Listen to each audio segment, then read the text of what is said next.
We had a robust strategic planning refresh pretty early in my tenure, and I think that was critically important, right? We engaged board members, staff, obviously. We also did a lot of interviews out in the community, stakeholder partners, people who support us, people who maybe have stopped supporting us, and asked a series of questions. What do you expect of Eastern Shore Land Conservancy? What are some of its strengths and weaknesses? And I think that really drove it home the importance of getting back to kind of what people expect of a land trust, and that you can't be all things to all people all the time. And there is tremendous pressure in the nonprofit community everywhere, certainly here, to work on everything and to keep finding the new thing. And there's not always, there's not always a new thing that is relevant to the mission. And we often hear about this, the main thing is to keep the main thing the main thing. And that is what we have tried to do at ESLC. And the main thing is, how do we protect the unique rural character of this place that we're fortunate to call home? If you wanted to be the most narrow land trust on the planet, you could just go out and write conservation easements, right? And you could have a small staff of one or two. There are land trusts that do easements that have no paid staff. But we've got a little bigger vision for the Eastern Shore than just writing conservation easements. Part of that is the work that's growing for us in restoration and doing more with the landscape, sort of viewing the conservation easement as the first step, not the last step. What can we do on this landscape once we've got it protected with an easement? So that might be working with Dan Small at the Natural Lands Project to put in upland bird habitat. Could be working with some of our partners to build wetland habitat, living shorelines in some places. So really that's sort of our bread and butter. And then the other piece that's a little newer to ESLC is this policy and advocacy work that we're doing. Yeah. Just last week I was with Senate President Ferguson's staff. I was with the governor's legislative staff talking about solar policy, program open space and conservation. So, we want, there's tremendous change coming here in our operating area. There's a lot of things that are changing, a lot of pressure, and we want to make sure that we're a voice, a credible voice on those issues. We just released or are in the process of releasing this data from Urban 3, this value per acre data that we sort of, I think we brought it to the attention of Easton, the town of Easton, and they took it a couple, 3 or 4 steps further than we did. But we've got that now for Kent County and Queen Anne's County to get to this idea of what's the most valuable growth that you can support as we think about comprehensive planning, as we think about development decisions. How much more of the traditional single-family style housing do we need on the Eastern Shore? And now we can make the financial case that most of these developments don't pan out the way that the counties think they will in terms of revenue. And we've kind of always known that was the case, but now we've got this Urban 3 data that's coming out that will say, we should take a look at this sort of thing and make better financial decisions. They also, by the way, happen to be better conservation decisions. It's a pretty compelling argument to be made. Urban 3 is also, we're going to be releasing in the weeks ahead some sea level rise data that more or less overlays the sea level rise modeling with property tax revenue, and shows a pretty compelling story about the loss of property tax revenue in a rising sea ecosystem, and the fact that these counties and municipalities that get an enormous share of their operating revenue from property taxes, may have to, aside from the human impact of sea level rise, it's going to impact every component of how we do business here on the Eastern Shore. the impacts of climate are becoming impossible to ignore, right? And we live in a place where it's one of the top 5 or 6, maybe the top 3 or 4 impacted sites from climate change in the country. I think maybe coastal Louisiana and Alaska, coastal Alaska, maybe seeing it a little more than we are, but it's rampant. I think it becomes, so we're working on some coastal resilience management stuff with DNR. We are, we just are proud to announce we got a Chesapeake Wild grant for marsh migration corridors in Dorchester County. So we're working in Dorchester. We're working in places that are going to be impacted by sea level rise, that are impacted, quite frankly, now by sea level rise, to make sure we're protecting this landscape for the future and allowing adaptation. We, in the climate conversation, honestly, much to the chagrin of certainly me and others, we tend to focus too much on carbon. And that's definitely a key piece, obviously, of the climate puzzle. A big piece, particularly when we start to talk about the landscape, fish and wildlife, is adaptation. And leaving room on the landscape for wetlands to move, planning ahead for decades, rather than what's happening right now in this landscape is critically important. But leaving room for the changes in the landscape that are going to be required to adapt to sea level rise, saltwater inundation. The legislature didn't do very much on solar siting last year. The word on the street is they're kind of gearing up for another run at something this year. There is a lot of talk. Maryland's got very aggressive renewable energy goals and renewable energy production goals. I think we want to be completely renewable by 2035 now, or I don't have the goal right on the top of my head. And I think those are great laudable goals. We're not meeting those goals. In fact, the delta between the goal and where we are is getting wider, not narrower.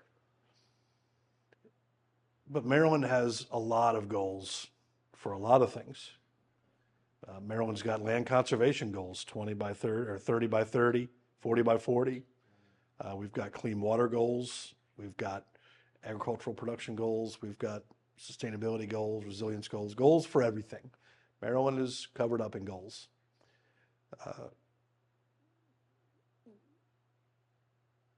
The renewable energy goal is laudable. I think when we have to bear in mind reality on the ground, on the landscape, which is that Maryland does not control its generation, right? And Maryland does not really control its demand on the grid, because the grid is not Maryland's grid.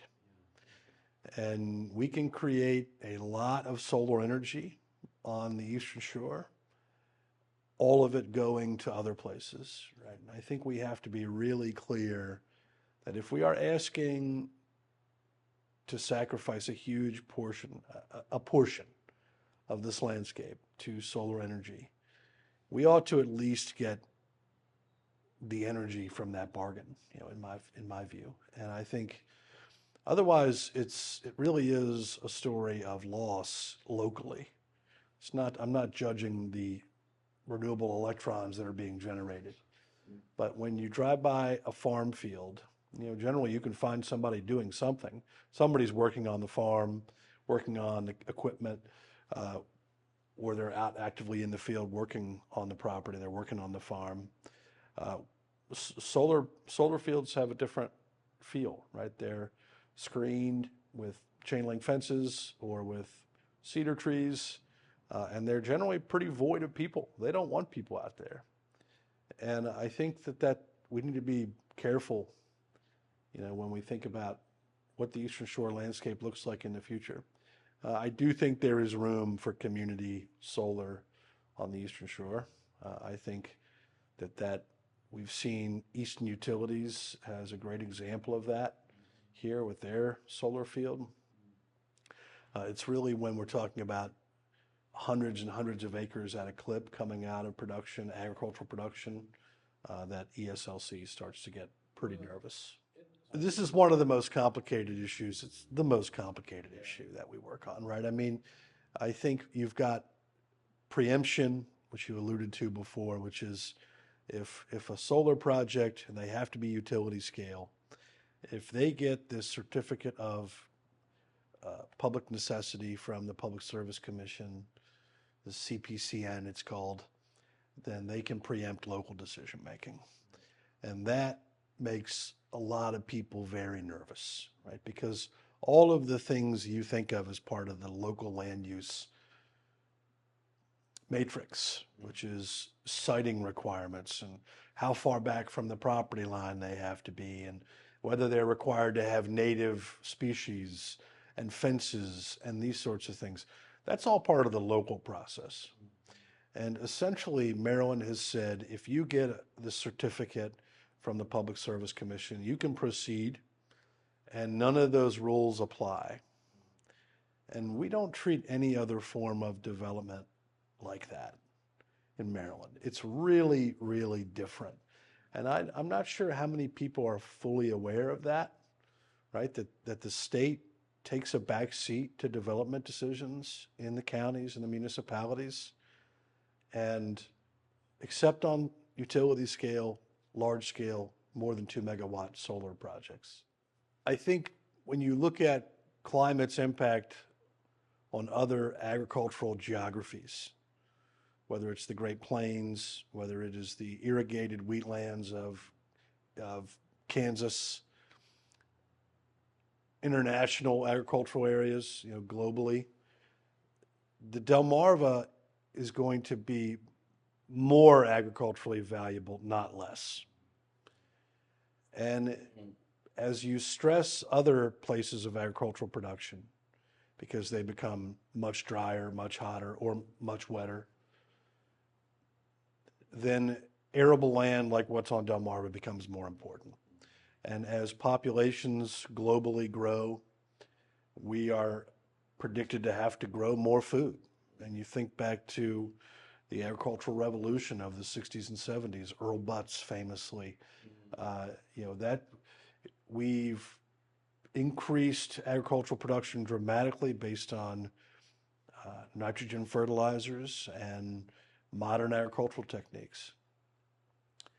In the future, in a warming climate and a warming planet, we are going to have to bring some places online for agriculture that I think people will take some pause on. This notion of bringing really special places into agricultural production, people famously talk about the Amazon basin. Are we going to have to remove substantial portions of rainforests, of really iconic ecosystems, because we need that land for agriculture? And I think, boy, we ought to be protecting the productive agriculture we've got before we do that. And it's certainly a complicated issue, but to see highly arable, highly productive land underneath of a utility scale, large scale solar array, to me is just not, it's this notion of carbon maximization rather than carbon optimization, right? When you see the lens only through how can we produce as much renewable energy as possible, you can make some pretty rushed, hasty decisions. But when you take a step back and think, how can we fit carbon into better ecosystem services, it becomes a fuller picture, and I think a little better picture. Part of that could very well be modern agrovoltaics, where there's bona fide agriculture, food production happening underneath of these panels. That is something ESLC is pretty supportive of, particularly if you can increase small farm profitability and viability. So you can make a living off of a 25 or 30 or 40 acre piece of ground. And it doesn't have to just be kind of a hobby farm, or, and can we diversify farming operations with agrovoltaics, maybe growing produce under them, things of that nature. We're getting ready for our major donor event, a Party to Preserve. It's October the 12th at Daffin House in Caroline County, not far from the Tuckahoe River, not far from Easton and Talbot County. And we're excited about that. It's just a spectacular property preserved by the Jaeger family. We'll also have our second ever Waterfowl Festival cocktail party, the Friday of Waterfowl Festival in November. So we'll have a link at some point to come out, and we'll have some brews and some music. And we had a fire pit last year. So just a fun event, a way to make new friends and talk a little bit about what we're doing. And I think Waterfowl Festival will once again be displaying some photography in our building, which is just wonderful because Waterfowl Festival being right around the corner from the Eastern Shore Conservation Center, just great synergy there between our Eastern Shore Conservation Center tenants like Shore Rivers and the Nature Conservancy and Ducks Unlimited and the Chesapeake Bay Foundation and the Waterfowl Festival folks is just awesome. Thanks to our communications manager, Kate Fisher, who took this on with the plein air folks. But we had many artists who were in residence at preserved properties, so they were painting the landscape of preserved properties. And then we had a special display in our office of these paintings of preserved properties. So it was really a fantastic, and boy, those artists are pretty talented and really bring this landscape to life. And for me, looking at them, it's like, this is what we're doing here. This is what we're protecting, is a place that's makes you feel the way these paintings make you feel. Like that's just a special landscape.